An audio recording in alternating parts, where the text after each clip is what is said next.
صاحب انڈیا سے پوچھتے ہیں،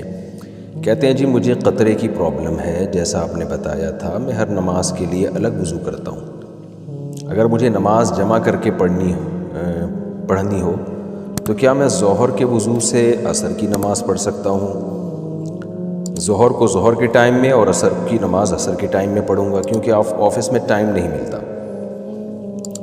دیکھیے، اگر آپ کو قطرے کی پرابلم اتنی زیادہ ہے کہ آپ معذوروں کے حکم میں آ گئے ہیں، یعنی ٹائم ہی نہیں ملتا کہ وضو کر کے نماز پڑھیں، اسی دوران قطرہ نکل جاتا ہے، تو ایسی صورت میں معذور کا حکم یہ ہے کہ وہ ہر دفعہ جب بھی نماز کا ٹائم داخل ہوگا تو الگ وضو کرے گا وہ۔ تو اگر آپ نے دو نمازوں کو جمع کیا اس طور پر کہ ظہر بالکل اینڈ میں لے گئے اور عصر کو بالکل اسٹارٹنگ میں لے آئے، تو ایک وضو سے آپ دو نمازیں نہیں پڑھ پائیں گے، شرعاً آپ کے لیے جائز نہیں ہوگا۔ اس کی وجہ ظاہر ہے کہ جب آپ ظہر کا سلام پھیریں گے تو جیسے ہی عصر کا وقت داخل ہوگا تو آپ چونکہ معذور ہیں تو آپ کو عصر کے لیے دوبارہ وضو کرنا پڑے گا، تو اس لیے ایک ہی وضو سے پھر آپ دو نمازیں نہیں پڑھ سکیں گے۔ اور اگر اس درجے کی معذوری نہیں ہے آپ کی، بلکہ آپ ظہر کا وضو کر کے ظہر پڑھتے ہیں اور فوراً عصر کا ٹائم داخل ہوتا ہے اور آپ کا وضو نہیں ٹوٹتا، قطرہ وطرہ